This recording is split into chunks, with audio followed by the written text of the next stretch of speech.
श्री कृष्ण गोविंद हरे मुरारी, हे नाथ नारायण वासुदेव।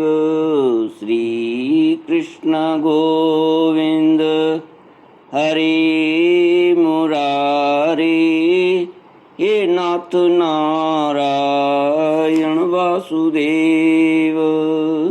ओम नमो भगवते वासुदेवाय। ओम नमो भगवते वासुदेवाय। कृष्णाय वासुदेवाय हरये परमात्मने प्रणतक्लेशनाशाय गोविन्दाय नमो नमः। सच्चिदानंद रूपाय विश्वोत्पत्त्यादिहेतवे तापत्रय विनाशाय श्री कृष्णाय वयं नमः। सच्चित आनंद स्वरूप परमात्मा जो सृष्टि के उत्पत्ति, पालन और संहार करता है तथा जीवों के आध्यात्मिक, आदि दैविक, आदि भौतिक तापों को नष्ट करने वाले हैं, अर्थात जीवों के मानसिक, शारीरिक और भौतिक दुखों को दूर करने वाले हैं, उन श्री कृष्ण भगवान को हम नमस्कार करते हैं। श्री कृष्ण गोविंद हरि मुरारी, हे नाथ नारायण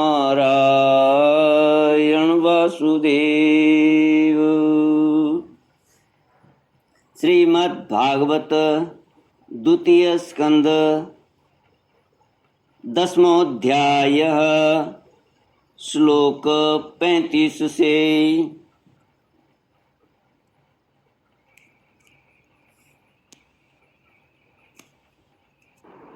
श्री शुक उवाच अमुनि भगवद्रूपे मया ते अनुवर्णिते उभे अपि न गृह्णन्ति माया सृष्टि विपश्चितः। श्री सुखदेव जी 35वें श्लोक से आगे 35वें श्लोक से कहते हैं कि राजन, मैंने तुम्हें भगवान के स्थूल और सूक्ष्म, व्यक्त और अव्यक्त जिन दो रूपों का वर्णन सुनाया है, ये दोनों ही भगवान की माया के द्वारा रचित हैं। जो कुछ भी व्यक्त और अव्यक्त है, ये किसके द्वारा रचित है? माया के द्वारा। इसलिए विद्वान पुरुष इन दोनों को ही स्वीकार नहीं करते, अर्थात इसको सत्य नहीं मानते, असत्य समझते हैं। वास्तव में भगवान निष्क्रिय हैं, अपनी शक्ति से ही वे सक्रिय बनते हैं। फिर तो वे ब्रह्मा का या विराट रूप धारण करके वाच्य और वाचक शब्द और उसके अर्थ के रूप में प्रकट होते हैं और अनेकों नाम, रूप तथा क्रियाएं स्वीकार करते हैं।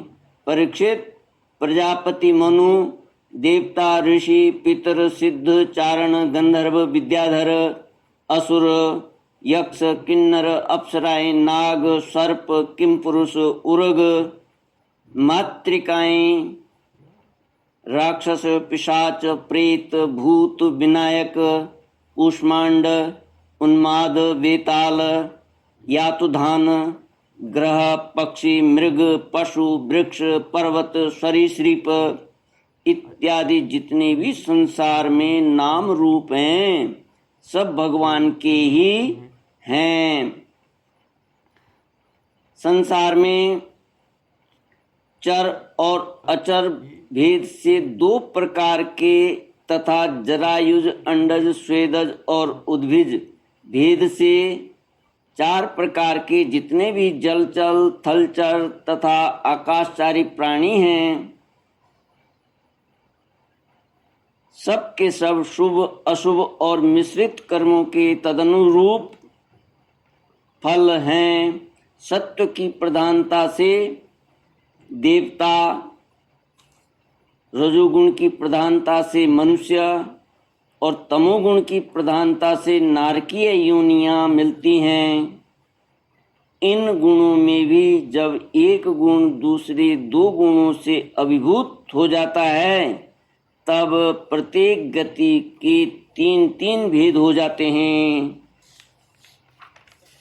वे भगवान जगत के धारण पोषण के लिए धर्म में विष्णु रूप स्वीकार करके देवता, मनुष्य और पशु पक्षी आदि रूपों में अवतार लेते हैं तथा विश्व का पालन पोषण करते हैं। प्रलय का समय आने पर वे ही भगवान अपने बनाए हुए इस विश्व को कालाग्नि रूप रुद्र का रूप ग्रहण करके अपने में वैसे ही लीन कर लेते हैं जैसे वायु मेघमाला को। परीक्षित, महात्माओं ने अचिंत्यैश्वर्य भगवान का इसी प्रकार वर्णन किया है, परंतु तत्वज्ञानी पुरुषों को केवल इस सृष्टि, पालन और प्रलय करने वाले रूप में ही उनका दर्शन नहीं करना चाहिए, क्योंकि वे तो इससे परे भी हैं। सृष्टि की रचना आदि कर्मों का निरूपण करके पूर्ण परमात्मा से कर्म तथा कर्तापन का संबंध नहीं जोड़ा गया है। वह तो माया से आरोपित होने के कारण कर्तृत्व का निषेध करने के लिए ही है। यह मैंने ब्रह्मा जी के महाकल्प का अवान्तर कल्पों के साथ वर्णन किया है। सब कल्पों में सृष्टि क्रम एक सा ही है।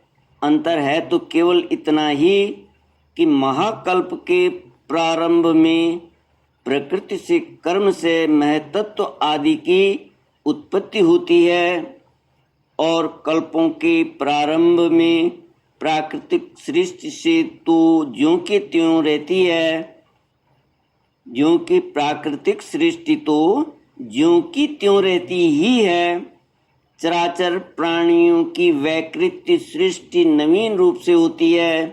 परीक्षित, काल का परिमाण कल्प और उसके अंतर्गत मनवंतरों का वर्णन आगे चलकर करेंगे। अब तुम पाद्म कल्प का वर्णन सावधान होकर सुनो। श्री कृष्ण गोविंद हरि मुरारी, हे नाथ नारायण वासुदेव। सौनक जी ने पूछा, सूत जी, आपने हम लोगों से कहा था कि भगवान के परम भक्त विदुर जी ने अपने अति दुस्त्यज्य कुटुंबियों को भी छोड़कर पृथ्वी के विभिन्न तीर्थों में विचरण किया था। उस यात्रा में मैत्रेय ऋषि के साथ अध्यात्म के संबंध में उनकी बातचीत कहाँ हुई तथा मैत्रेय जी ने उनके प्रश्न करने पर किस तत्व का उपदेश किया? सूजी, आपका स्वभाव बड़ा सौम्य है। आप विदुर जी का वह चरित्र हमें सुनाइए। उन्होंने अपने भाई बंधुओं को क्यों छोड़ा और फिर उनके पास क्यों लौट आए? सूजी ने कहा, सौनक आदि ऋषियों, राजा परीक्षित ने भी यही बात पूछी थी। उनके प्रश्नों के उत्तर में श्री सुखदेव जी महाराज ने जो कुछ कहा था वही मैं आप लोगों से कहता हूँ। सावधान होकर सुनिए। श्री कृष्ण गोविंद हरे मुरारे, हे नाथ नारायण वासुदेव। इति श्रीमद्भागवते महापुराणे वैयासिक्याम् अष्टदशासाहस्र्यां पारमहंस्यां संहितायां द्वितीय स्कंदे पुरुष संस्थानुवर्णनम नाम 10मोऽध्यायः। ओम पूर्णमद पूर्णमिदं पूर्णात् पूर्णमुदच्यते पूर्णस्य पूर्णमादाय पूर्णमेवावशिष्यते। ओम शांति शांति शांति। इति द्वितीय स्कंद समाप्ता। ओम।